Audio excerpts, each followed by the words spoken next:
ಪ್ರಶಸ್ತಿಗಳು ಇವರಿಗೆ ಲಭಿಸಿದೆ. ಎಲ್ಲರೂ ಸ್ವಲ್ಪ ಜೋರಾಗಿ ಚಪ್ಪಾಳೆ. ಹಾಸನ, ಚಿಕ್ಕಮಗಳೂರು ಜಿಲ್ಲೆಗಳ ಜಿಲ್ಲಾ ಸರ್ವೋತ್ತಮ ಸೇವಾ ಪ್ರಶಸ್ತಿ, ಜಿಲ್ಲಾ ರಾಜ್ಯೋತ್ಸವ ಪ್ರಶಸ್ತಿ, ಉಪವಿಭಾಗಾಧಿಕಾರಿಗಳ ನ್ಯಾಯಾಲಯದಲ್ಲಿ ಶೂನ್ಯ ಬಾಕಿಗಾಗಿ ಕರ್ನಾಟಕ ಸರ್ಕಾರ ಕಂದಾಯ ಇಲಾಖೆಯ ಪ್ರಧಾನ ಕಾರ್ಯದರ್ಶಿಗಳಿಂದ ಅಭಿನಂದನಾ ಪತ್ರ, ಹಾಗೆಯೇ ಅನೇಕ ಸಂಘ ಸಂಸ್ಥೆಗಳಿಂದ ಉತ್ತಮ ಅಧಿಕಾರಿ ಪ್ರಶಸ್ತಿ, ಕನ್ನಡ ರಾಜ್ಯೋತ್ಸವ ಪ್ರಶಸ್ತಿ, ಕೆಂಪೇಗೌಡ ರಾಷ್ಟ್ರೀಯ ಪ್ರಶಸ್ತಿ, ಕನ್ನಡ ರಾಜ್ಯ ಸರ್ಕಾರಿ ಮಹಿಳಾ ನೌಕರರ ಸಂಘದ ವತಿಯಿಂದ ಸೇವಾ ರತ್ನ ಪ್ರಶಸ್ತಿ, ಎಚ್.ಡಿ. ಚೌಡಯ್ಯ ಸಮಾಜ ಸೇವಾ ಪ್ರಶಸ್ತಿ, ನಾಲ್ವಡಿ ಕೃಷ್ಣರಾಜ ಒಡೆಯರ್ ಪ್ರಶಸ್ತಿ, ಹೀಗೆ ಹಲವಾರು ಪ್ರಶಸ್ತಿಗಳಿಗೆ ಭಾಜನರಾಗಿದ್ದಾರೆ. ತಮ್ಮ ಜೀವನದುದ್ದಕ್ಕೂ ಒಳ್ಳೆಯ ಸಂಸ್ಕಾರ, ಆಚಾರ, ವಿಚಾರಗಳಿಂದ ಬೆಳೆದು ವೃತ್ತಿ ಬದುಕಿನಲ್ಲಿಯೂ ಅದನ್ನೇ ಮುಂದುವರಿಸಿಕೊಂಡು ಸಮಾಜದ ಒಳಿತಿಗಾಗಿ ಬದುಕಿದ ಶ್ರೀಯುತರು ಶ್ರೀಮಠ ಜವಾಬ್ದಾರಿಗಳನ್ನು ವಹಿಸಿಕೊಳ್ಳುವ ಮೂಲಕ ಸಾಮಾಜಿಕ ಕ್ರಾಂತಿಗೆ ಮುನ್ನಡಿ ಬರೆದಿದ್ದಾರೆ. 2006ರಲ್ಲಿ ಕೆಎಸ್ ಪರೀಕ್ಷೆಯಲ್ಲಿ ಉತ್ತೀರ್ಣರಾಗಿ ಕೆಎಸ್ ಅಧಿಕಾರಿಯಾಗಿ ಆಯ್ಕೆಯಾಗಿರುವ ಮೂಲಕ ತಹಸೀಲ್ದಾರ್ ಹುದ್ದೆಯನ್ನು ಪಡೆದು ಸರ್ಕಾರಿ ಸೇವೆಗೆ ಸೇರಿ ಹಾಸನ ಜಿಲ್ಲೆಯ ಹೊಳೆನರಸೀಪುರ, ಮಂಡ್ಯ ಜಿಲ್ಲೆಯ ನಾಗಮಂಗಲ, ಕೆಆರ್ಪೇಟೆ, ಮದ್ದೂರು ಮತ್ತು ಚನ್ನರಾಯಪಟ್ಟಣದಲ್ಲಿ ಕರ್ತವ್ಯ ನಿರ್ವಹಿಸಿ ಕಂದಾಯ ಇಲಾಖೆಯಲ್ಲಿ ಒಳ್ಳೆಯ ಅಧಿಕಾರಿ ಎಂಬ ಹೆಸರು ಗಳಿಸಿದ್ದಾರೆ.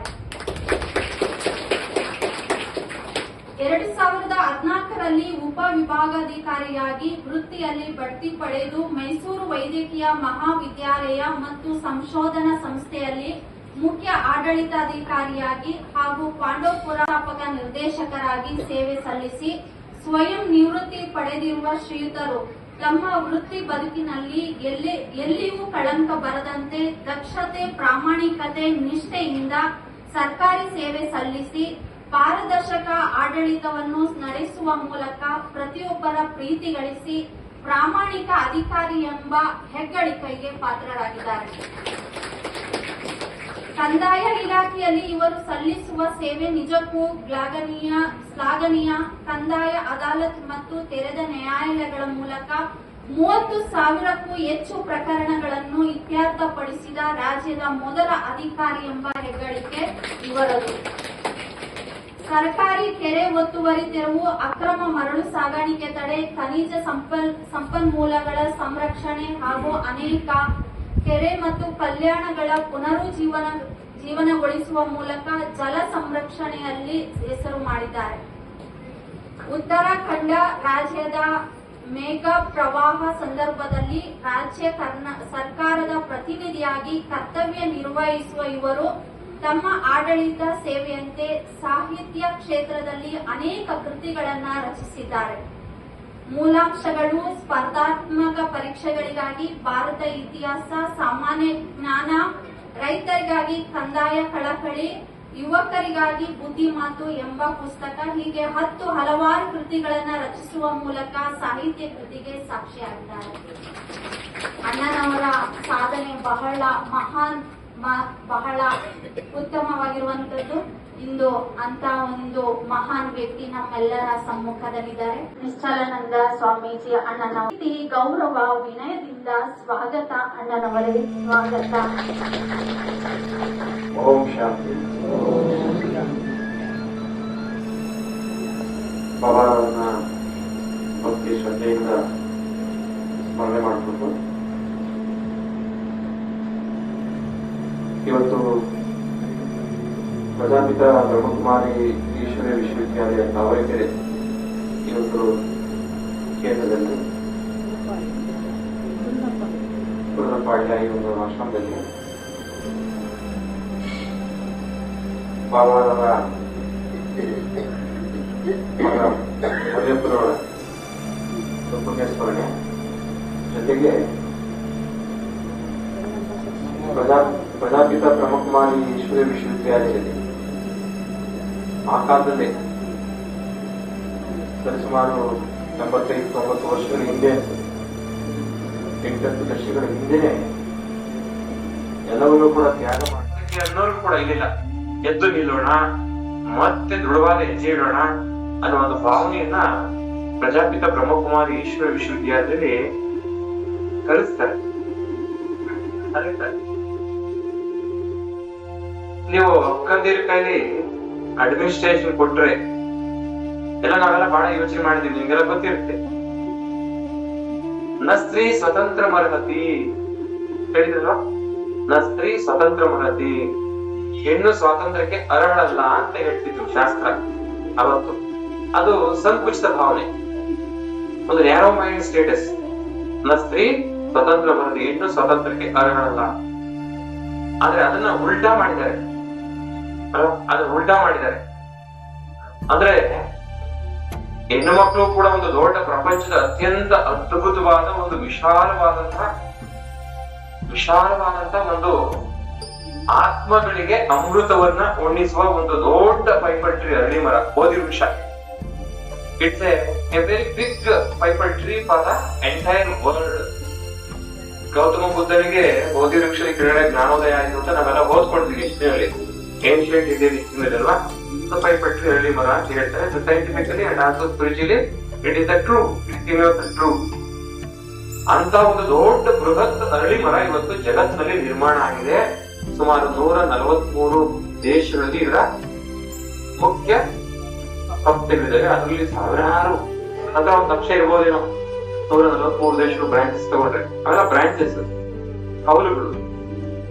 ಅದರ ನೆರಳಿನಲ್ಲಿ ಬರುವಂತವ್ರಿಗೆ, ಅದರ ಸಂಪರ್ಕಕ್ಕೆ ಬರುವಂತವ್ರಿಗೆ, ಅದರ ರುಚಿ ಗೊತ್ತಿರುವಂತವ್ರಿಗೆ ಅಬ್ಸಲ್ಯೂಟ್ಲಿ ಆತ್ಮ ಕಲ್ಯಾಣದ ಉದ್ದೇಶ ಈಡೇರುತ್ತೆ. ಆತ್ಮ ಕಲ್ಯಾಣದ ಅವರವರ ಉದ್ದೇಶ ಘನವಾಗಿ ಈಡೇರುತ್ತೆ. ನಾನು ಅದಾದ್ಮೇಲೆ ಪಾಂಡುಪುರ ಅಸಿಸ್ಟೆಂಟ್ ಕಮಿಷನರ್ ಆಗಿ ಬಂದ ಮೇಲೆ ಅಲ್ಲಿ ಅಕ್ಕಂದಿರೋಬ್ರು, ಈಗ ಅವರು KR ಇದ್ದಾರೆ. ನಿನ್ನೆ ಕಾರ್ಯಕ್ರಮದ ಸಿಕ್ಕಿದ್ರು, ಮತ್ತೆ AC ಆಫೀಸ್ಗೆ ಬರ್ತಾರೆ, ಒಂದು ಕಾರ್ಯಕ್ರಮಕ್ಕೆ ಕಳಿಸ್ತಾರೆ. ಅಕ್ಕಂದಿರೋ ಒಂದು ಕಾರ್ಯಕ್ರಮ, ಸಣ್ಣ ಕಾರ್ಯಕ್ರಮ ಇದೆ. ಮೆಟ್ ಹತ್ತ ಬಾಬಾರವರ ರೂಮ್ಗೆ ಕರ್ಕೊಂಡು ಹೋಗ್ತಾರೆ. ಕೂತ್ಕೊಳ್ಳಿ 2 ನಿಮಿಷ. ಅಲ್ಲಿ ಎಷ್ಟು ವೈಬ್ರೇಷನ್ ಸಿಗುತ್ತೆ ಅಂದ್ರೆ, ಈ ಕಾಮ್ ವೈಬ್ರೇಷನ್, ಕೂಲ್ ಆಗಿರುವಂತ ಒಂದು ವೈಬ್ರೇಷನ್ ಸಿಗುತ್ತೆ. ನನಗೆ ಚೇರ್ ಆಫರ್ ಮಾಡ್ತಾರೆ, ನಾನು ಚೇರ್ ಕೂತ್ಕೊಳ್ಳಿಲ್ಲ. ನನ್ನ ಮೇಲೆ ಅಭ್ಯಾಸ ಇತ್ತು, ಚಕ್ರವನ್ನ ಹಾಕಿ ಕೂತ್ಕೊಳ್ಳೋ ಅಭ್ಯಾಸ. ಅದ್ರಲ್ಲಿ ಕೂತ್ಕೊಳ್ತೀನಿ, ಕೂತ್ಸುತ್ತೆ, ಇನ್ನೂ ಇರ್ಬೇಕು ಅನ್ಸುತ್ತೆ. ಅಕ್ಕಂದ್ರೆ ವೇಟ್ ಮಾಡ್ತಾರೆ, ಏನಪ್ಪ ಈ ಪುಣ್ಯ ನಿದ್ದೆ ಕೂತ್ಕೊಂಡ್ರಲ್ಲ, ಕಾರ್ಯಕ್ರಮಕ್ಕೆ ದೀಪ ಹಚ್ಚಿಕೆ ಬರ್ತಾ ಇರಲ್ಲ ಅಂತ. ಮತ್ತೆ ಅವ್ರು ಸೆಟಪ್ ಮಾಡ್ತಾರೆ, ಇಲ್ಲಿ ಅವ್ರ ಮನಸ್ಸಿಗೆ ತೃಪ್ತಿ ಆಗ್ತಾರೆ, ಕೂತ್ಕೊಳ್ಳಿ ಸುಮ್ಮನೆ ಆಗ್ತಾರೆ. ಆಮೇಲೆ ಆಯ್ತು, ನಾನು ಒಂದು ಕಾನ್ಸಿಯಸ್ನೆಸ್ ಇರುತ್ತೆ ಅಂತ ಒಂದು ಅಕ್ಕಂದಿರು ಹೀಗೆಲ್ಲ ಮಾತಾಡಿಲ್ಲ ಆದ್ಮೇಲೆ ಆದ್ಮೇಲೆ ಒಂದು ಹೇಳ್ತಾರೆ, ನಮ್ಗೆ ಸ್ವಲ್ಪ ಕುಡಿಯೋ ನೀರಿನ ಸಮಸ್ಯೆ ಆಗಿದೆ, ಸಿಟಿಗೆ ರಿಮೋಟ್ ಇದೆ, ಕುಡಿಯೋ ನೀರು ಬಹಳ ಪ್ರಾಬ್ಲಮ್ ಆಗ್ತಾ ಇದೆ, ಏನಾದ್ರು ಸಹಾಯ ಮಾಡಿಸಿ ಸರ್ಕಾರ ವ್ಯವಸ್ಥೆ. ಅವ್ರ ಪಕ್ಕದಲ್ಲಿ ಕೇಳಿದ, if it is possible from the government side you can do that help us. So ಕೊನೆಗೆ ನಾನು ನನಗೆ ಹೌದು ಮಾಡ್ಬೇಕಲ್ಲ, ಒಂದು ಅವಕಾಶ ಆಗ್ತಿದೆ, ಆಫೀಸ್ ಬಂದು ಕುಡ್ಸ್ಕೊತೀನಿ. ಒಬ್ರು ರಿಟೈರ್ಡ್ ಡಬಲ್ ನಮ್ ಚೇಂಬರ್ ಬರ್ತಾರೆ, ಮತ್ತು ಚೇರ್ ಆಫರ್ ಮಾಡ್ತೀವಿ, ಕುಡ್ಸ್ಕೊತಾರೆ. ಅವರು ಹೇಳ್ತಾರೆ ಕಚೇರಿ ಬಗ್ಗೆ, ನಮ್ಮ ಬಗ್ಗೆ ಕಚೇರಿ ಬಗ್ಗೆ. ಅದು ಸುಮಾರು 4-5 ವರ್ಷದ ಒಂದು ನಿಮ್ಮ ಆಫೀಸ್ ರೂಪಾಯಿ ಹುಡ್ಕೊಂಡ್ಬಿಟ್ಟಿದೆ.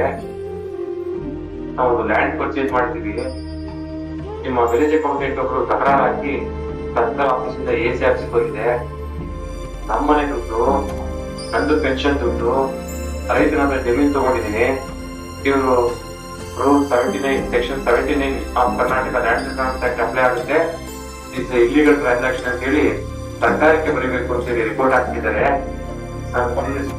ಏನು ಆಗದೆ ಇರಲ್ಲ ಅಂತ ಹೇಳ್ತಾರೆ. ಆಯ್ತು, ಪರವಾಗಿಲ್ಲ, ನಿಮ್ ಕೆಲಸ ನೀವು ನ್ಯಾಯವಾಗಿ ನಾವು ಮಾಡ್ಕೊಡ್ತೀವಿ, ಡೋಂಟ್ ವರಿ. ಈಗ ಅಕ್ಕ ಹೇಳಿಲ್ಲ, 33,000 ಪ್ರಕರಣಗಳು ಬಗೆಹರಿಸಿದ್ದು ಇದೇ ಮೆಥಡಾಲಜಿ. 1 ನಿಮಿಷ ಕೂತ್ಕೊಳ್ಳಿ, ನಿಮ್ ಕೆಲಸ ಮಾಡ್ಕೊಡ್ತೀನಿ, ಆದ್ರೆ ನೀವು ನನಗೆ ಸ್ವಲ್ಪ ಸಹಾಯ ಮಾಡ್ಬೇಕು. ನೋಡಿ, ಕನೆಕ್ಷನ್ ಮೆಸೇಜ್ ಕೊಟ್ರಲ್ಲಿಂದ ಇದನ್ನ ಉಪಯೋಗಿಸ್ಕೋ. ಆಗ್ತಾನೆ ಹೋಗಿ ಬಂದಿದ್ದಲ್ಲ, ಅಷ್ಟೊಂದು ಏನಾದ್ರು ಮಾಡಲೇಬೇಕು ಅಂತ ಆಸೆ ಇತ್ತು, ಅದು ಸಂಕಲ್ಪ ಆಗ್ತೀನಿ. ಆಯ್ತು ನಿಮ್ ಕೆಲಸ ಮಾಡ್ತೀನಿ ಬಿಡಿ, ನಾನು ಫೈಲ್ ನೋಡಿದ ಲೀಗಲ್ ಏನ್ ಅವ್ರು ಹೇಳಿದ್ ನಂಬಿಟ್ಟೆ. ಓಕೆ ಬಾಬಾನೇ ಕಳ್ಸಿದ್ರೆ ಹೋಗು ಈಗ ಅವನು ಮನೆ ನಿಮ್ ಫೈಲ್ ಮಾಡ್ಕೊಡ್ತೀನಿ, ಈಗ ಸ್ವಲ್ಪ ಸಹಾಯ ಮಾಡೋದು. ಅವ್ರು ನಾರ್ಮಲಿ ಗೊತ್ತು ನಿಮ್ಗೆ ಆಫೀಸರ್ಸ್ ಮೇಲೆ ಎಕ್ಸ್ಪೆಕ್ಟ್ ಮಾಡ್ತಾರಲ್ವಾ, but is also asking something ಇರ್ಬಹುದೇನೋ ಅಂತ ಹೇಳಿ ಅವ್ರು ತಕ್ಷಣ ಹೇಳ್ತಾರೆ, ನಿಮ್ ಬಗ್ಗೆ ಕೇಳಿದೀವಿ, ನೀವು ಬೇರೆ ಬೇರೆ ಕಡೆ ವರ್ಕ್ ಮಾಡ್ಬಿಡ್ತೀರಿ, ಶುದ್ಧ ಹಾಕ್ತಂತ ಕೇಳಿದೀವಿ, ನೀವು ಎಲ್ಲಿ ಕೇಳ್ತೀವಿ ಅಂದ್ರೆ ಬೇಕಾದ್ರೆ ಕೊಟ್ಬಿಡ್ತೀನಿ ಅಂತ. ಅವನ ಆಯ್ತು ಒಂದು ಕೆಲಸ ಮಾಡಿ, ಅಲ್ಲಿ ಒಂದು 3 ಕಿಲೋಮೀಟರ್ ದೂರದಲ್ಲಿ, ಟೌನ್ 3 ಕಿಲೋಮೀಟರ್ ದೂರದಲ್ಲಿ ಡಾಕ್ಟರ್ ಬ್ರಹ್ಮಕುಮಾರಿ ಈಶ್ವರ ವಿಶ್ವವಿದ್ಯಾಲಯ ಇದೆ. ಅಲ್ಲಿ ಅಕ್ಕಲ್ಲಿ ಸ್ವಲ್ಪ ಕುಡಿಯೋ ನೀರಿನ ಸಮಸ್ಯೆ ಇದೆ ಅಂತ ಹೇಳ್ತೀವಿ, ನನಗೆ ಸ್ವಲ್ಪ ಸಹಾಯ ಮಾಡಕ್ಕಾಗಲ್ಲ. He was very happy, very happy. ಅಂತಕ್ಕಾಗ ನಾನು ಕ್ಲಿಯರ್ ಮಾಡ್ಬಿಡಿ, ನೀವು ನನ್ನ ಫೈಲ್ ಮಾಡಿದ್ರು ಪರವಾಗಿಲ್ಲ, ನನ್ನ ಫೈಲ್ ಕ್ಲಿಯರ್ ಮಾಡಿದ್ರು ಪರವಾಗಿಲ್ಲ, ಅಕಸ್ಮಾತ್ ರಿಜೆಕ್ಟ್ ಮಾಡಿದ್ರು ಪರವಾಗಿಲ್ಲ, ಅಲ್ಲಿ ಮಾಡ್ತೀನಿ ಬಿಡಿ, ಎಲ್ಲಿ ಕಾಂಟ್ಯಾಕ್ಟ್ ಮಾಡ್ಬೇಕು ಹೇಳ್ತಾರ. ಒಬ್ರು ಧನಿ ಕುಮಾರ್ ಅಂತ ಇಲ್ಲಿ ಇದಾರೆ, ಅವ್ರು ಕನ್ನಡ ಟೈಪ್ ಬರ್ತೀವಿ, ಅವ್ರ ನಂಬರ್ ಕೊಡ್ತೀನಿ, ಕರ್ಕೊಂಡು ಹೋಗ್ತಾರೆ. ಆಯ್ತು ನಾನು ಬಿಸಿ ಆಗ್ತೀನಿ. ಅವರು ಇಮಿಡಿಯೇಟ್ಗೆ ಬೋರ್ವೆಲ್ ಅರೇಂಜ್ ಮಾಡ್ತಾರೆ, ಬರೀಲಿಕ್ಕೆ ಬೋರ್ವೆಲ್ ಕಳಿಸ್ತಾರೆ, ನೀರು ಬರುತ್ತೆ. ನೆಕ್ಸ್ಟ್ ಡೇ ಅಲ್ಲಿಂದ ಅಕ್ಕವರು ಫೋನ್ ಮಾಡ್ತಾರೆ, ಅಣ್ಣವ್ರೆ ಯಾವಾಗ ಬಂದ್ರು ಬೋರ್ವೆಲ್ ಬಸ್ಸೇ ಬಿಟ್ಟು ತಂದೆ ಬಿಟ್ರು, ಮೋಟರ್ನೆಲ್ಲ ಬರೆಯೋ ಲಾರಿಗಳನ್ನ ಬಸ್ಸೇ ಬಿಟ್ರು, ನೀರು ಬಂತು ಅಂತ ಹೇಳ್ತಾರೆ. ಹೌದಾ, ಆಯ್ತು ಅವ್ರನ್ನ ಕಳಿಸಿ ಅಂತ ಹೇಳ್ತಾರೆ. ಅವ್ರು ಬರ್ತಾರೆ. ಅಷ್ಟೊತ್ತಿಗೆ ಅಕ್ಕವ್ರು ಹೇಳಿದ ತಕ್ಷಣ ಆ ಫೈಲ್ ತೆಗಿಸಿ ಆರ್ಡರ್ ಪಾಸ್ ಮಾಡಿ 79 AB section under Karnataka Land Reforms Act 1973 does not apply for this case. Does not apply for this case because the purchaser so-and-so is a basically belongs to agriculture family. From his retirement fund, he has been purchased a piece of land. Hence, the restrictions is released. Tahsildar so-and-so is directed to change the khata in favor of so-and-so. ಅದು ಮಾಡಿ ನಿಮಗೆ ಕನ್ನಡದಲ್ಲಿ ಅರ್ಥ ಆಗ್ಬಾರ್ದು, English ಹೇಳಿ. ಈಗ ಅದಿಲ್ಲ ಬಿಡಿ, ಆಕ್ಸಿಡೆಂಟ್ ತೆಗೆಸ್ಬಿಟ್ಟೆ. ನೀವು ನಂಬ್ತೀರ ಇಲ್ವೋ, ಬಾಬಾ ಆಶೀರ್ವಾದ 2021ರಲ್ಲಿ ಅಸಿಸ್ಟೆಂಟ್ ಕಮಿಷನರ್ ಚಿಕ್ಕಮಗಳೂರು ಸರ್ಕಾರಕ್ಕೆ ಒಂದು ಪ್ರಪೋಸಲ್ ಇಟ್ಟೆ, ಇದು ಭ್ರಷ್ಟಾಚಾರಕ್ಕೆ ಕಾರಣ ಆಗ್ತಾ ಇದೆ. ಪಾಪ ಅವ್ರ ಪೆನ್ಷನ್ ದುಡ್ಡಲ್ಲಿ ಜಮೀನ್ ತಗೊಂಡ್ರೆ ನೀತಿ ನಿಯಮ ಉಲ್ಲಂಘನೆ ಮಾಡಿದ್ರೆ ಅಂದ್ರೆ ಯಾವ ನ್ಯಾಯ?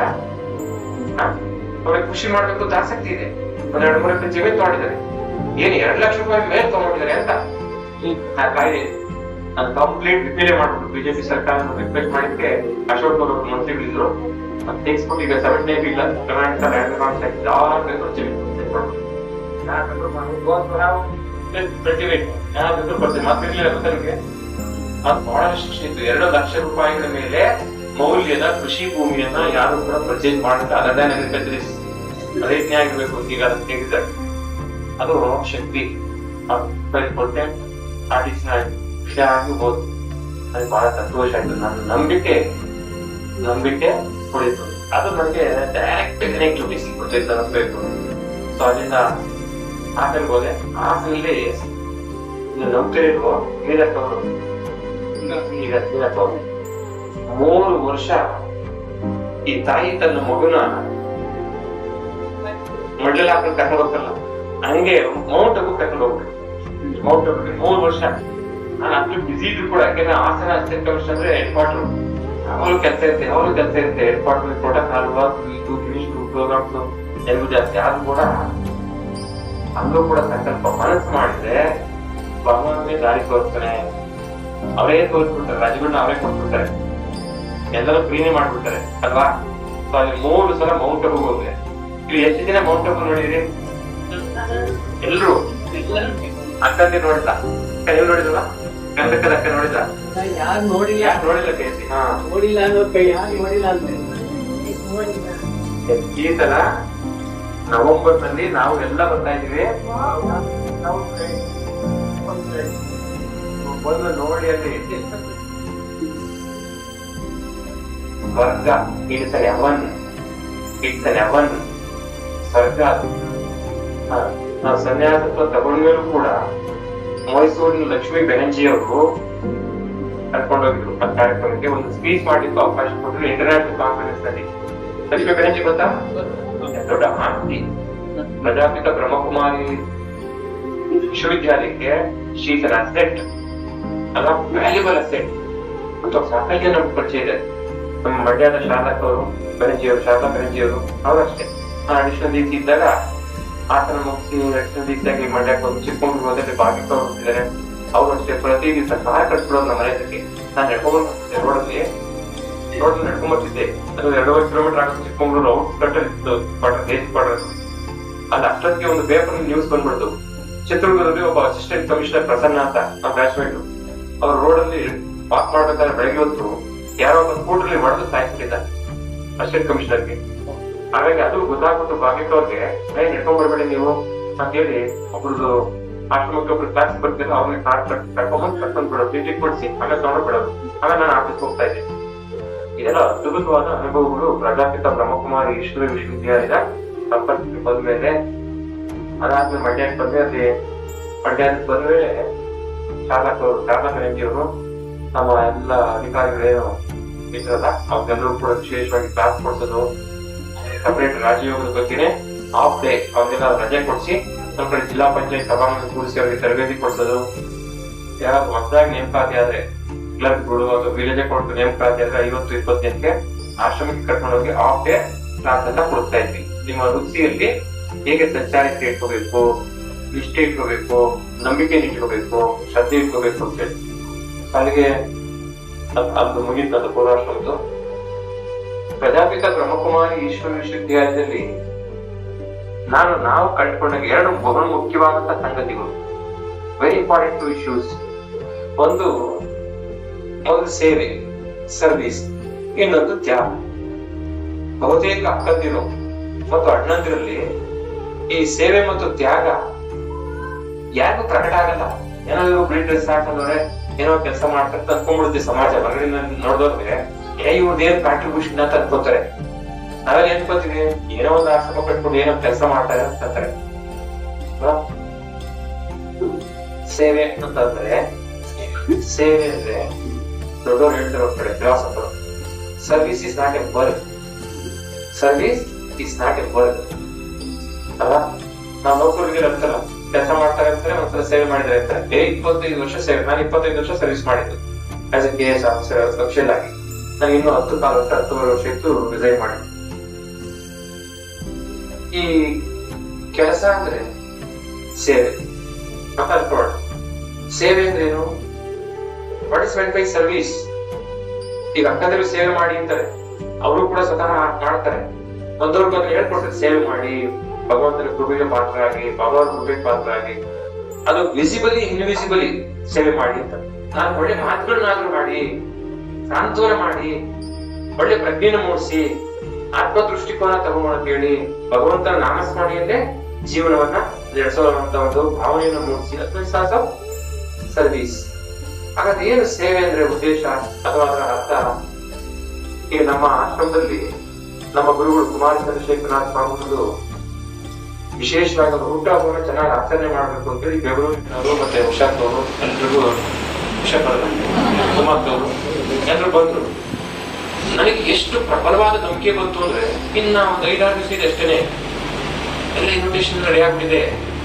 ಅಣ್ಣವರೇ ಈ ಸಲ ಶಿವರಾತ್ರಿದು 12 ಲಿಂಗಗಳ ಪ್ರದರ್ಶನಕ್ಕೆ ಒಂದು ವ್ಯವಸ್ಥೆ ಮಾಡ್ಬಿಡ್ತೀವಿ ಅಂತ. ನನಗೆ ಆಸೆ ಆಯ್ತು. ಅದ್ರದ್ದು ದೊಡ್ಡ ಗಾತ್ರದಲ್ಲಿ ಪ್ರಾಜೆಕ್ಟ್ ಹೆಂಗಪ್ಪ ಮಾಡ್ತಾರೆ. ನಾನು ಒಳಗಡೆ ಹುಡು ಮನಸ್ಸಿನಿಂದಲೇ ಎಲ್ಲ ಆಗುತ್ತಾ ಗ್ಯಾರಂಟಿ ವಾಪಸ್ ಬರಲ್ಲ ಮಠಕ್ಕಿದ್ರು ನಮ್ಗೆ ಹೋಗ್ತಾರೆ ಅಂತ ಅನ್ಕೊಂಡಿದ್ದು. ನೋಡಿದ್ರೆ 3 ದಿನಕ್ಕೆ ರೆಡಿ ಮಾಡ್ಬಿಟ್ರು. ನಮ್ಮ ಒಟ್ಟಲ್ಲಿ ಗುರುಗಳ ಹುಟ್ಟುಹಬ್ಬ ಮತ್ತು ಶಿವರಾತ್ರಿ ಒಟ್ಟಿಗೆ ಮಾಡಿ 1000 ಜನರು ಬಂದು ಆ ದ್ವಾದಶಲಿಂಗ ದರ್ಶನ ಮಾಡ್ಕೊಂಡು ಎಲ್ಲರೂ ಖುಷಿ ಆದ. ನಮ್ಮ ಪೂಜ್ಯ ನಿರ್ಮಲಾ ಸ್ವಾಮಿಯವರು ಬಂದಿದ್ರು, ಸದಾನಂದ ಗೌಡರು ಬಂದಿದ್ರು, ಮತ್ತೆ ನಮ್ಮ MLA ಅವರು ಸೋಮಶೇಖರ್, ಮತ್ತೆ ಡಾಕ್ಟರ್ CN ಮಂಜುನಾಥ್ ಬಹಳ ಖುಷಿ ಆಗ್ತಾರೆ. MP ಅವರು, ಡಾಕ್ಟರ್ ನಮ್ಮ ಚಲರಾಯ ಸ್ವಾಮಿ ಅವರು ಎಲ್ಲರೂ ಬಂದು ಏನ್ ಇಷ್ಟು ಮಾಡಿದ್ರು. ನನಗೆ ಅದು ನಂದು ಒಂದು ಪಾತ್ರನೂ ಇರ್ಲಿಲ್ಲ. ಎಲ್ಲ ಇವರೇ ಅಕ್ಕಂದಿರ ಎಲ್ಲ ಬಂದು ಎಲ್ಲ ಕೆಂಗೇರಿಯಿಂದ ಆ ಕಡೆ ಎಲ್ಲ ಬಂದು ನೀಟೇ ಚೆನ್ನಾಗಿ ಮಾಡಿದ್ರು. ಬಹಳ ಖುಷಿ ಆಯ್ತು. ಪ್ರತಿ ವರ್ಷ ಅಲ್ಲೇ ಮಾಡಿಸ್ಬೇಕು ಅಂತ ಪ್ರತಿ ವರ್ಷ.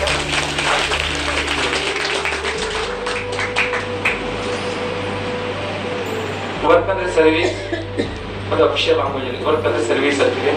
ಹಾಗಾದ್ರೆ ಸರ್ವಿಸ್ ಅಂದ್ರೆ ಏನು? ಯಾರಕ್ಕೆ ಪ್ರಜಾಪಿತ ಬ್ರಹ್ಮಕುಮಾರಿ ಈಶ್ವರಿ ವಿಶ್ವವಿದ್ಯಾಲಯದ ಸೇವೆಯನ್ನು ಅಷ್ಟು ಗೌರವಿಸಬೇಕು? ವಿಸಿಬಲ್ ಏನಾದ್ರೂ ಕಾಣ್ತಾ ಇದೆಯಾ? ಇವರೇನೋ ಬ್ರಿಡ್ಜ್ ಕಟ್ತಾ ಇದ್ದಾರ, ಅಥವಾ ರೋಡ್ ಮಾಡ್ತಾ ಇದ್ದಾರ, ಅಥವಾ ಏನು ಸ್ಕೂಲ್ ಕಟ್ತಾ ಇದ್ದಾರ, college, engineering college, medical college, ಅಥವಾ ಏನಾದ್ರು ಡ್ಯಾಮ್ ಕಟ್ತಾ ಇದ್ದಾರ? ಇವೆಲ್ಲ ಫಿಸಿಕಲಿ ಲೌಕಿಕವಾಗಿ ಕಾಣುತ್ತವು. Beyond that, more than that, invisible, ಅಸದೃಶವಾದಂತಹ ಒಂದು ಸೇವೆ ಅವರ ಕೆಲಸದ ರೂಪದಲ್ಲಿ ಕಂಡು ಬರ್ತಾ ಇದೆ. ಹಾಗಾಗಿ ನಾವು ಮೌಲ್ಯ ಅಂತ ಕರಿತೀವಿ. Value. Service is nothing but value, ಮೌಲ್ಯ, ಜೀವನ ಮೌಲ್ಯವನ್ನ ಕಲಿಸುವಂಥದ್ದು. ಮಾನವ ಜನ್ಮ ಬಹಳ ಅಪರೂಪದಿದು, ಇದನ್ನ ಹಾಳು ಮಾಡ್ಕೋಬೇಡಿ. ಸತ್ಯುಗದ ನಿರ್ಮಾಣಕ್ಕಾಗಿ ನಮ್ಮಲ್ಲಿ ಮೊದಲು ಹೊಸ ಮನಸ್ಸನ್ನ, ಆತ್ಮವನ್ನ ನಿರ್ಮಾಣ ಮಾಡಿಕೊಡುವಂತ ಒಂದು ಶ್ರದ್ಧಾ ಕೇಂದ್ರವಾಗಿ, ಸೇವಾ ಕೇಂದ್ರವಾಗಿ, ಮೌಲ್ಯದ ಕೇಂದ್ರವಾಗಿ, ಒಂದು ಹೈಯೆಸ್ಟ್ ಸ್ಪಿರಿಚುವಲ್ ಸೆಂಟರ್ ಆಗಿ ಪ್ರಜಾಪಿತ ಬ್ರಹ್ಮಕುಮಾರಿ ಈಶ್ವರಿ ವಿಶ್ವವಿದ್ಯಾಲಯ ಕೇಂದ್ರಗಳು ಕೆಲಸವನ್ನು ಮಾಡ್ತವೆ. ಅದರ ರುಚಿ ಗೊತ್ತಿರೋರಿಗೆ ಮಾತ್ರ ಅದರ ಸ್ಟ್ರೆಂತ್ ಅಂಡ್ ಲೆಂತ್, ಅದರ ಸ್ಟ್ರೆಂತ್ ಅಂಡ್ ಲೆಂತ್ ಗೊತ್ತಾಗುತ್ತೆ. ಅದರ ಸ್ಟ್ರೆಂತ್ ಏನು ಮತ್ತೆ ಲೆಂತ್ ಏನು, ಆಳ ಅಗಲ ಅಂತೀವಲ್ಲ ಕನ್ನಡದಲ್ಲಿ, ಅದರ ಆಳ ಅಗಲ ಗೊತ್ತಾಗುತ್ತೆ. ಇಲ್ಲಿ ಬಂದು ಮೌಲ್ಯ ಕ್ಲಾಸ್ ಕೇಳಿ, ವಿಶೇಷ ಬಡ್ಡಿ ಕಾರ್ಯಕ್ರಮ ಭಾಗವಹಿಸಿ, ಮೆಡಿಟೇಷನ್ ಮಾಡಿ, ರಾಜಯೋಗದ ಅಭ್ಯಾಸನ ಚೆನ್ನಾಗಿ ಮಾಡಿ, 4 ದಿನ ಕರ್ಕೊಂಡು ಬಂದು ಅವ್ರ ಮನಸ್ಸಿಗೂ ಕೂಡ ಖುಷಿ ಪಡಿಸಿ, ಅವ್ರಿಗೂ ಕೂಡ ಇಲ್ಲಿ ಒಂದು ಟೇಸ್ಟ್ ಇದೆ, ಅಮೃತ ಇದೆ, ಇದನ್ನು ಸವಿಬೇಕು, ಇದರಲ್ಲಿ ಹೋಗ್ಬೇಕು ಅಂತ ದಾರಿಗೆ ಯಾರ್ಯಾರು ಬರ್ತಾರೆ ಅವರೆಲ್ಲರೂ ಕೂಡ ಇದ್ರ ಘನತೆ ಮತ್ತು ಮೌಲ್ಯ ಗೊತ್ತಾಗುತ್ತೆ. ಹಾಗಾಗಿ ನಾವು ನಮ್ಮ ಜಫ್ರೂರ್ನಂತ ಮುಲ್ಕಟ್ಟವರು ಅಲ್ಲೂ ಕೂಡ ಯಾವಾಗಲೂ ಹೋಗ್ತಾರೆ. ನಾವು ಏರ್ಪೋರ್ಟ್ ಹೋಗ್ಬೇಕು ಅಂದ್ರೆ ಅಥವಾ ಆ ಕಡೆ ಕಾರ್ಯಕ್ರಮಕ್ಕೆ ಹೋದಾಗೆಲ್ಲ ಅಲ್ಲಿ ಹೋಗಿ ಬಾಬಾ ಅವರ ರೂಮ್ ಹೋಗಿ ಒಂದು 5 ಕುತ್ಕೊಂಡು ಅಲ್ಲಿ ಪ್ರಸಾದ ಮಾಡ್ಕೊಂಡು ಬಂದ್ರೆ ಎಷ್ಟೋ ಸಂತೋಷ ಆಗುತ್ತೆ. ಯಾವಾಗಾದ್ರೂ ಏರ್ಪೋರ್ಟ್ ಹೋಗ್ಬೇಕು ಅಂದ್ರೆ ಅಥವಾ ಡೆಲ್ಲಿ ಕಡೆ ಹೋಗ್ಬೇಕು ಅಂದ್ರೆ ಅಲ್ಲೇ ಹೋಗ್ತೀವಿ. ಈಗ ಮೊನ್ನೆ 3 ದಿನಗಳ ಪಟ್ಟಿ ಕಾರ್ಯಕ್ರಮ ಕೂಡ ನಡೆಯಿತು. ನಾನು ಅದರಲ್ಲಿ 1.5 ದಿವಸ ಭಾಗವಹಿಸಿದ್ದೆ. ಬಹಳ ಖುಷಿ ಆಯ್ತು. ಅಲ್ಲಿ ಸುಮಾರು 700-800 ಜನ ಇದ್ರು, ಸಣ್ಣದಿರು ಅಕ್ಕಂದಿರು, ಎಲ್ಲ ಕಡೆಯಿಂದ ಬಂದಿದ್ರು. ಇಲ್ಲೂ ಕೂಡ ರಿಮೋಟ್ ಏರಿಯಾ ಆದ್ರೂ ಕೂಡ ಇಲ್ಲಿ ಒಂದು 200 ಜನ ಅಲ್ವಾ ಎಲ್ಲ ಬಂದು ಈ ಒಂದು ಬಡ್ಡಿ ಕಾರ್ಯಕ್ರಮದಲ್ಲಿ ಭಾಗವಹಿಸಿದ್ದೀರಿ. ಮನುಷ್ಯನಿಗೆ ಯಾವುದ್ರ ಮೇಲೆ ನಿಯಂತ್ರಣ ಇರಬೇಕು ಅಂದ್ರೆ ಮನಸ್ಸಿನ ಮೇಲೆ ನಿಯಂತ್ರಣ ಇರಬೇಕಾಗುತ್ತೆ. ಮನಸ್ಸಿನ ಮೇಲೆ ನಿಯಂತ್ರಣ ಇಲ್ಲ ಅಂದ್ರೆ ಏನನ್ನು ಕೂಡ ಸಾಧಿಸಲಿಕ್ಕೆ ಸಾಧ್ಯ ಇಲ್ಲ. ಫಸ್ಟ್ ನಾವು ಕಲಿಯೋದು ಇಲ್ಲಿ ಮನಸ್ಸಿನ ನಿಯಂತ್ರಣ. ಭಗವಂತನ ನಾಮಸ್ಮರಣೆಯ ಮೂಲಕ ಉಳಿದ ಎಲ್ಲ ವ್ಯರ್ಥ ಸಂಕಲ್ಪಗಳಿಗೆ ಜಾಗದಿಂದಾಗಿ ಮಾಡೋದು. ಒಂದು ಸಣ್ಣ ಕಥೆ ಹೇಳಿ ಮುಗಿಸ್ಕೊಳ್ತೀನಿ. ಯಾಕಂದ್ರೆ ಸಂಸ್ಕಾರ ಕಾಣ್ತಾರೆ, ಆ ಕಡೆ ಇಬ್ಬರಿಗೆ ಕೇಳಿಬಿಡ್ತಿರ್ತಾರಲ್ಲ. ಒಂದು ಸಣ್ಣ ಕಥೆ ಅಂದ್ರೆ ವ್ಯರ್ಥ ಆಲೋಚನೆಗಳು, ವ್ಯರ್ಥ ಸಂಕಲ್ಪಗಳು, ಜಂಜಾಟಗಳಲ್ಲಿ ಇರುವಂತದ್ದು. ಯಾಕಂದ್ರೆ ಇಲ್ಲಿ ಬ್ರಹ್ಮಕುಮಾರಿ ಈಶ್ವರ ವಿಶ್ವವಿದ್ಯಾಲಯ ಎಲ್ಲ ಬಿಟ್ಟು ಬನ್ನಿ ಅಂತ ಹೇಳಲ್ಲ ಅಲ್ಲ, ಇಟ್ಟುಕೊಂಡೇ ಇಲ್ಲದಂತೆ ಅಲ್ಲ, ಇದ್ರೂ ಕೂಡ ಇಲ್ಲದಂತೆ ಬದುಕುವ ಬಗೆಯನ್ನ, ಆ ಸಂಸ್ಕಾರವನ್ನ, ಆ ಸಂಸ್ಕೃತಿಯನ್ನ ಕಲಿಸುವಂಥದ್ದು ಪ್ರಜಾಪಿತ ಬ್ರಹ್ಮಕುಮಾರಿ ಈಶ್ವರ ವಿಶ್ವವಿದ್ಯಾಲಯ ಬಹಳ ಪ್ರಮುಖವಾದಂತಹ ಒಂದು ಮಾರ್ಗ, ರೂಟ್ ಪಾತ್ ಅಂತ ಕರಿತೀವಿ. ಒಂದು ಮಾರ್ಗ. ಉದ್ದೇಶ ಏನು? ಮಾನವ ಕಲ್ಯಾಣ ಅಲ್ಲ. ಎಲ್ಲ ಧಾರ್ಮಿಕ ಸಂಸ್ಥೆಗಳು, ಮಠಮಾನ್ಯಗಳು, ಸ್ಪಿರಿಚುವಲ್ ಎಲ್ಲದೂ ಒಂದು ಮಾನವ ಕಲ್ಯಾಣ ಸಾಧಿಸಬೇಕು. ಆ ಮಾನವ ಕಲ್ಯಾಣ ಸಾಧಿಸುವ ಅತ್ಯಂತ ಸರಳ ಮಾರ್ಗವನ್ನ, ರಾಜಯೋಗ ಮಾರ್ಗವನ್ನ, ಜೀವನದ ಜೊತೆನೆ ದಿನನಿತ್ಯದ 24 ಗಂಟೆ 365 ದಿನಗಳ ಕೆಲಸ ಕಾರ್ಯಗಳ ಜೊತೆನೆ 1 ಗಂಟೆ 2 ಗಂಟೆ ಬೆಳಿಗ್ಗೆನೋ ಸಂಜೆನೋ ಮೀಸಲಿಟ್ಟು ಅದನ್ನ ನಾಮಸ್ಮರಣೆ ಮಾಡೋ ಮೂಲಕ, ಮೌಲ್ಯನ ಕೇಳ್ಕೊಳ್ಳೋ ಮೂಲಕ ನಮ್ಮನ್ನು ನಾವು ಅರಿತುಕೊಳ್ಳುವಂತ ಬಗೆ, ನಮ್ಮನ್ನು ನಾವು ಅರಿತುಕೊಳ್ಳುವಂಥದ್ದು ಅರಿವು ಇರುವು. ಒಮ್ಮೆ ಒಬ್ಬ ರೈತ ಒಂದು ಕುದುರೆ ಸಾಕಿರ್ತಾನೆ. ಒಂದು ಕುದುರೆ ಚೆನ್ನಾಗಿ ಸಾಕಿರ್ತಾನೆ. ಎಲ್ಲ ಕಡೆ ಪ್ರದರ್ಶನಕ್ಕೆ ಇಟ್ಕೊಂಡ್ ಬರ್ತಾ ಇರ್ತಾನೆ. ಅವನ ತೋಟದಲ್ಲಿ ಒಂದು ದೊಡ್ಡ ಬಾವಿಯನ್ನು ಕೂಡ ತೋಡಿರ್ತಾನೆ. ನೀರಾವರಿಗೋಸ್ಕರ, ಕೃಷಿ ಉದ್ದೇಶಕ್ಕೋಸ್ಕರ ಓಪನ್ ವೆಲ್, ತೆರೆದ ಬಾವಿ ಅಂತ ಕರಿತೀವಿ. ನೀರು ಚೆನ್ನಾಗಿ ತುಂಬಿರುತ್ತೆ. ಒಳ್ಳೆ ಬೆಳೆಯಲು ಕೂಡ ಬೆಳೀತಾ ಇರ್ತಾನೆ. ಕುದುರೆನೂ ಕೂಡ ಚೆನ್ನಾಗಿರುತ್ತೆ. ಬೆಳೆ ಬರುತ್ತಲ್ಲ ಅವನ್ನೆಲ್ಲ ಕಡೆ ಪ್ರದರ್ಶನಕ್ಕೆ ಕುದುರೆ ಮೇಲೆ ಏರ್ಕೊಂಡು ಹೋಗಿ ತನ್ನ ಸಂಪತ್ತನ್ನು ತೋರಿಸ್ಕೊಳ್ತಾ ಬರ್ತಾ ಇರ್ತಾನೆ. ಕುದುರೆಗೂ ಖುಷಿ, ಎಲ್ಲ ಜನಗಳು ತೋರಿಸ್ತಾನೆ, ಚೆನ್ನಾಗಿ ಸಾಕ್ತಾನೆ ಅಂತ. ಕುದುರೆಗೂ ಬಹಳ ಖುಷಿ. ಬರಗಾಲ ಬಂದ್ಬಿಡುತ್ತೆ, ಬಾವಿ ಒಣಗೋಗುತ್ತೆ. ಈ ಕುದುರೆ ನೀರಿರ್ಬೋದು ಅಂತ ಬಾವಿ ಬಿದ್ಬಿಡುತ್ತೆ. ನೀರಿಲ್ಲ, ಹೊರಗೆ ಹೋಗ್ಬಿಡುತ್ತೆ. ಸ್ವಲ್ಪ ಪೆಟ್ಟಾಗುತ್ತೆ, ಆದ್ರೂ ಅದು ಕಳ್ಕೊಡುತ್ತೆ. ಹಾಗೆ ನಿಂತಿರುತ್ತೆ. ಕೊನೆಗೆ ತನ್ನ ಮಾಲೀಕನನ್ನ, ಮಾಲೀಕ ಯಾರ ಮಾಲೀಕ? ರೈತ. ಅವನು ಈ ಕಡೆ ಗಮನ ಹರಿಸುವ ಹಾಗೆ ಹೋಗ್ತದೆ. ಅದ್ರ ಭಾಷೆಯಲ್ಲಿ, ಮೌಖಿಕವಾದ ಭಾಷೆಯಲ್ಲಿ, ಮೌನ ಭಾಷೆಯಲ್ಲಿ ಕರೀತೆ, ಬಾನ ಎತ್ತು ಮೇಲ್ಕೆ ಮೇಲ್ಕೆ ಎತ್ತು ಉಳಿಸು, ನನ್ನ ಬದುಕಬೇಕು ಅಂತ. ನಾನು ಬದುಕಬೇಕು, ನಾನು ಚೆನ್ನಾಗಿ ಬದುಕಬೇಕು. ದಾರಿ ತಪ್ಪಿ ಬಿದ್ದುಬಿಟ್ಟಿದ್ದೀನಿ, ಗೊತ್ತಾಗದೆ ಬಿದ್ದುಬಿಟ್ಟಿದ್ದೀನಿ, ಅಜ್ಞಾನದಿಂದ ಒಳಗಡೆ ಬಿದ್ದುಬಿಟ್ಟಿದ್ದೀನಿ. ಇಲ್ಲಿವರೆಗೂ ಚೆನ್ನಾಗಿ ಬೆಳೆದೆ ಈಗ ಅಜ್ಞಾನದಿಂದ ಕೆಳಗಡೆ ಬಿದ್ದುಬಿಟ್ಟಿದ್ದೀನಿ. ಎಷ್ಟೊತ್ತು ಗೋಬರಿತೆ ಕೊನೆ ಬರ್ತಾನೆ. ಒಂದು ದಡದಲ್ಲಿ ನೋಡ್ತಾನೆ ರೈತ. ಅವನು ಯೋಚನೆ ಮಾಡ್ತಾನೆ, ನಿನ್ ಯಾಕೆ ಸಾಕ್ಬೇಕು? ಮಳೆಯಿಂದ ಬೆಳೆಯಿಂದ ಮತ್ತೆ ನೀರಿಗಾಗಲೂ ವಯಸ್ಸಾಗಿದೆ, ನೀನ್ ಸಾಕಲಿಕ್ಕೆ ಬಹಳ ಖರ್ಚಾಗುತ್ತೆ ಅಲ್ವಾ? ಬೇಕಾದ ಆಹಾರ ಪದಾರ್ಥ ತಂದ್ಕೊಡ್ಲಿಕ್ಕೆ ಬೇಡ ಬಿಡು. ನಮ್ಗೇನೋ ಮನಸ್ಸಲ್ಲಿ ಅನ್ಕೋತಾನೆ. ಮನಸ್ಸಲ್ಲಿ ಕುದುರೆ ಅನ್ಕೊಳುತ್ತೆ. ಕುದುರೆ ಅನ್ಕೊಳ್ತು, ಓಹೋ ನನ್ನ ನಮ್ಮ ಮಾಲೀಕ ಕಾಪಾಡ್ತಾನೆ ಅಂತ. ಮಾಲೀಕ ಕಾಪಾಡ್ತಾನೆ ಅಂತ ಕುದುರೆ ಅನ್ಕೊಳುತ್ತೆ. ಇವನು ನಿನ್ನಿಂದ ಏನ್ ಪ್ರಯೋಜನ, ಮುಚ್ಚಿಬಿಡೋಣ ಅಂತ ಹೇಳಿ ಮಣ್ಣು ತಗೊಂಡು ಟೈರ್ ಗಾಡಿ ತಂದು ಸುರಿತಾರೆ. ಆ ಕುದುರೆ ಇದೆಯಲ್ಲ, ಅದೇನ್ ಮಾಡುತ್ತೆ, ಮಣ್ಣು ಸುರಿದ ತಕ್ಷಣ ಮಣ್ಣು ಸೈಡಿಗೆ ಬರುತ್ತೆ. ಅವನು ಅದನ್ನ ಅಲ್ಲೇ ಮುಚ್ಚಾಕ್ಬೇಕು ಅಂತ ಸುರಿತಾ ಬರ್ತಾನೆ. ಕುದುರೆ ಅದು ಉಪಯೋಗಿಸ್ಕೊಂಡು ಅದನ್ನ ಮೇಲೆ ಬರ್ತಾನೆ. ಇವ್ರು ಏನು ಮುಚ್ಚೋಕೆ ನೋಡಿ, ಇನ್ನೂ ಮಣ್ಣು ಬಂದು ಸುರಿತಾನೆ. ಬಹಳ ಬೇಗ ತಂದು ಮಣ್ಣು ಸುರಿತಾನೆ. ಇದು ಮೇಲ್ಮೇಲಕ್ಕೆ ಬರುತ್ತೆ. ಬಂದ ತಕ್ಷಣ ಚಂಡತ ಹಾರಿ ಓಡ್ಬಿಡುತ್ತೆ. ಅಂದ್ರೆ ಇಟ್ ವಾಸ್ ಲಿಬರಲೈಸ್ಡ್, ಸ್ವತಂತ್ರ ಆಗೋಗುತ್ತೆ ಆ ಕುದುರೆ. ಅಂದ್ರೆ ಆ ಕುದುರೆಗೆ ಏನಾದ್ರೂ ನೆಗೆಟಿವ್ ಭಾವನೆ ಇದ್ದಿದ್ರೆ ರೈತರ ಮೇಲೆ, ಆ ಕುದುರೆಗೆ ಏನಾದ್ರೂ ಈ ನನ್ನ ಮಾಲೀಕ ನನ್ನನ್ನ ಇಲ್ಲೇ ಸಂಸ್ಕಾರ ಮಾಡ್ಲಿಕ್ಕೆ, ಮುಚ್ಚಿ ಹಾಕಲಿಕ್ಕೆ, ಜೀವಂತ ಸಮಾಧಿ ಮಾಡ್ಲಿಕ್ಕೆ ಮಣ್ಣು ತಂದು ಸುರಿತಾ ಇದೆ ಅಂತ ಅನ್ಕೊಂಡಿದ್ದಿದ್ರೆ ಅದು ಆ ಪ್ರಯತ್ನಗಳನ್ನೇ ಮಾಡ್ತಿರ್ಲಿಲ್ಲ. ಆ ಕುದುರೆ ಹೊಡವಿ ಸೈಡಿಗೆ ಬರೋದು, ಮೇಲತ್ತಿನಿಂದ ಪ್ರಯತ್ನನೇ ಮಾಡ್ತಿಲ್ಲ. ಹೌದು ಮುಚ್ಚ ಸತ್ತರಾಗ್ಬಿಡೋದು, ನೆಗೆಟಿವ್ ಭಾವನೆ ಬಂದು ಆಯ್ತು ಅಂತ ಹೇಗೋ ಮನಸ್ಸು ಸೋತು ನನ್ನ ಸಾಯಿಸ್ಬಿಟ್ಟೆ ನೀವು ಮಾಲೀಕ ಅಂತ ಅನ್ಕೊಂಡ್ಬಿಡ್ತೇನೋ. ಆ ಮನಸ್ಸಿನಲ್ಲಿ ಪಾಸಿಟಿವ್ ಥಿಂಕಿಂಗ್ ಇತ್ತು, ಥಾಟ್ಸ್ ಇತ್ತು, ಅದು ಅನ್ಕೋತು. ಆದ್ರೆ ಇವ್ರ ಮನಸ್ಸೇನು, ಮುಚ್ಚಾಕ್ಬೇಕು. ಅದು ಅದರ ಮನಸ್ಸೇನು, ಇಲ್ಲ ನನ್ನ ಮೇಲಕ್ಕೆ ತಿರ್ಲಿಕ್ಕೋಸ್ಕರ ಈ ತರ ಮಾಡ್ತಾ ಇದ್ದೇನೆ. ಪಾಸಿಟಿವ್ ಯೋಚನೆ ಮಾಡ್ತಾನೆ, ನನ್ನ ಮೇಲಕ್ಕೆ ಬರ್ಲಿಕ್ಕೆ ಈ ತರ ಮಾಡ್ತಾ ಇದ್ದೇನೆ. ರೈತನಿಗೆ ಅದಕ್ಕೆ ಮೇಲೆ ತರಬೇಕು ಅಂತ ಉದ್ದೇಶ ಇದ್ದಿದ್ರೆ ಎರಡು ಹಗ್ಗ ಬಿಟ್ಟು ಅವನು ಇಳ್ಕೊಂಡು ಮುಂದ್ಕೊಂಡು ಹಗ್ಗ ಹಾಕಿ ರಾಟೆಯಲ್ಲಿ ಎಣಿತಿದ್ದಾರವಾ. ಆದ್ರೆ ಆ ಮೈಂಡ್ ಏನಂತು, ಕುದುರೆ ಮನಸ್ಸು ಏನಂತಂತು, ಇಲ್ಲ ನಾನು ಬದುಕಿಸ್ಲಿಕ್ಕೋಸ್ಕರ ಮಣ್ಣು ಸುರಿತಾ ಇದ್ದೇನೆ, ಅದಕ್ಕೆ ನಾನು ಮೇಲ್ ಬರ್ಲಿಕ್ಕೆ ಅವಕಾಶ ಮಾಡಿಕೊಡ್ತಾನೆ ಅಂತ.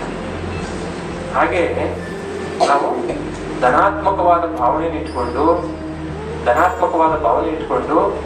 ಆ ಭಗವಂತ ನಮ್ಮನ್ನ ಮೇಲೆತ್ತಲಿಕ್ಕೆ ಪ್ರಯತ್ನ ಮಾಡ್ತಾ ಇದ್ದೇನೆ, ಮೇಲೆತ್ತಲಿಕ್ಕೆ ಇವೆಲ್ಲ ಕ್ರಮಗಳಾಗ್ತಾ ಇದ್ದಾವೆ. ಹಾಗಾಗಿ ನಾವು ಸ್ವತಂತ್ರಗೊಳಿಸಿಕೊಳ್ಳುವ, ಅಂದ್ರೆ ವ್ಯರ್ಥ ಸಂಕಲ್ಪಗಳಿಂದ, ಅನರ್ಥವಾದ ಮಾತುಗಳಿಂದ, ಅನರ್ಥವಾದ ಸಂಬಂಧಗಳಿಂದ, ಈ ಒಂದು ವ್ಯಾಕುಲತೆಯಿಂದ ದೂರ ಮಾಡ್ಕೊಂಡು ಲಿಬರಲೈಸ್ ಆಗ್ಲಿಕ್ಕೆ, ಆತ್ಮಕಲ್ಯಾಣವನ್ನು ಸಾಧಿಸಲಿಕ್ಕೆ ಪ್ರಜಾಪಿತ ಬ್ರಹ್ಮಕುಮಾರಿ ಈಶ್ವರೀಯ ವಿಶ್ವವಿದ್ಯಾಲಯಗಳು ಬಡ್ಡಿ ಕಾರ್ಯಕ್ರಮ ಮೂಲಕ, ಮುರಳಿ ಕಾರ್ಯಕ್ರಮಗಳ ಮೂಲಕ, ನೀವು ಮೌಂಟ್ ಹೋಗಿ ನೋಡಿ, ಕಾಂಪೌಂಡ್ ಒಳಗೆ ಹೋದ್ರೆ ನಿಮ್ಮನ್ನ ನೀವು ಮರೆತು ಬಿಡ್ತೀರಿ. ಕಾಂಪೌಂಡ್ ಹೊರಗಡೆ ಹೋದ್ರೆ, ನೀವು ಸೋಮವಾರ ಹೋಗಿದ್ರೆ ನೆಕ್ಸ್ಟ್ ಗುರುವಾರ ವಾಪಸ್ ಬರ್ಬೇಕು ಅಂದ್ರೆ ಫಿಕ್ಸ್ ಮಾಡ್ಕೊಂಡು railway ticket, flight ticket book ಮಾಡಿದ್ರೆ ಏನಿಸುತ್ತೆ ಹೇಳಿ, ಇನ್ನು ಸೋಮವಾರದಲ್ಲಿ ಇದ್ದೀವಿ, ಅಲ್ಲಿ ಗುರುವಾರ ಬಂದ್ಬಿಟ್ಟು ಅನ್ಸುತ್ತೆ. ಆ ರೀತಿಯ ಒಂದು ಸಂತೋಷ ಅಲ್ಲಿ ಆಗುತ್ತೆ. ಆ ಒಂದು ಪ್ರಜಾಪಿತ ಬ್ರಹ್ಮಕುಮಾರಿ ಈಶ್ವರ ವಿಶ್ವವಿದ್ಯಾಲಯದ ಈ ಒಂದು ಸಂಪರ್ಕಕ್ಕೆ ಬಂದಿರುವಂತವೆಲ್ಲರೂ ಕೂಡ ಅದೃಷ್ಟವಂತರು. ಏನನ್ನು ಕಳೆದುಕೊಳ್ಳಲಾರಿ ನಮ್ಮ ವ್ಯರ್ಥ ಸಂಕಲ್ಪಗಳನ್ನು ಅಲ್ವಾ, ವ್ಯರ್ಥ ಸಂಕಲ್ಪಗಳನ್ನಷ್ಟೇ ನಾವು ಕಳ್ಕೊಳ್ತೀವಿ ಹೊರತು ಇನ್ನೇನನ್ನು ಕಳೆದುಕೊಳ್ಳೋದಿಲ್ಲ. ಎಲ್ಲವನ್ನು ಕೂಡ ಗಳಿಸಬಹುದು. ಹಾಗಾಗಿ ಶ್ರದ್ಧೆ, ನಿಷ್ಠೆ, ನಿರಂತರ ಸಂಪರ್ಕ ಮತ್ತು ಆಸಕ್ತಿ ಆಸಕ್ತಿ ಅದಿದ್ರೆ ಅದರ ರುಚಿ ಬಹಳಷ್ಟಿರುತ್ತೆ. ಆಲ್ಬರ್ಟ್ ಐನ್ಸ್ಟೀನ್ ದೊಡ್ಡ ವಿಜ್ಞಾನಿ, ಆಲ್ಬರ್ಟ್ ಐನ್ಸ್ಟೀನ್ ದೊಡ್ಡ ವಿಜ್ಞಾನಿ.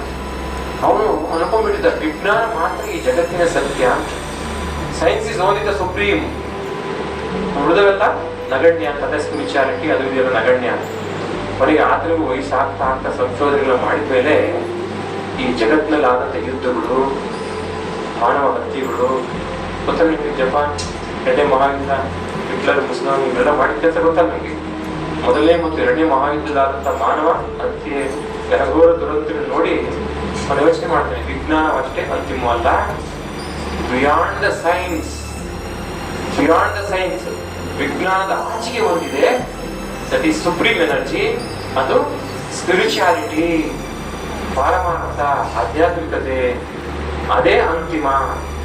ಮಾನವನ ಶಕ್ತಿ ಎಲ್ಲಿದ್ದ ಒಂದು ಹಂತಕ ನಡೆಯುತ್ತೆ, ಆದರೆ ಆ ಭಗವಂತನ ಶಿವಬಾಬಾರವರ ಒಂದು ಕೃಪೆ ಇಲ್ಲದೆ ಯಾವುದು ಕೂಡ ನಡೆಯೋದಿಲ್ಲ. ಹಾಗಾಗಿ ಅಂಥ ಕೃಪೆಯನ್ನ ಗಳಿಸ್ಲಿಕ್ಕೆ, ಅಂತ ಒಂದು ಆರೈಕೆಯನ್ನು ಪಡ್ಕೊಳ್ಳಿಕ್ಕೆ ಈ ಒಂದು ಸುಲಭ ಮಾರ್ಗ ರಾಜಯೋಗ, ಈ ಸ್ಪಿರಿಚುಯಾಲಿಟಿನಲ್ಲಿ ಅತ್ಯಂತ ಸರಳವಾಗಿ ಎಲ್ಲರಿಗೂ ಒಗ್ಗುವ, ಯಾರು ಬೇಕಾದ್ರೂ ಅನುಸರಿಸಬಹುದಂತ, ಮಕ್ಕಳು, ಮರಿ, ವಯಸ್ಸಾದಂಥವ್ರು, ಹೆಣ್ಮಕ್ಳು, ಗಂಡ್ಮಕ್ಳು ಎಲ್ಲರೂ ಕೂಡ ಮುಕ್ತವಾಗಿ ಒಂದು ಸರಳ ಮಾರ್ಗವನ್ನ ಗೋಲ್ಡನ್ ಪಾತನ್ನ ಸೃಷ್ಟಿ ಮಾಡೋದು ಪ್ರಜಾಪಿತ ಬ್ರಹ್ಮಕುಮಾರಿ ಈಶ್ವರ ವಿಶ್ವವಿದ್ಯಾಲಯದಲ್ಲಿ ಮಾತ್ರ ಸಾಧ್ಯ ಆಗಿದೆ.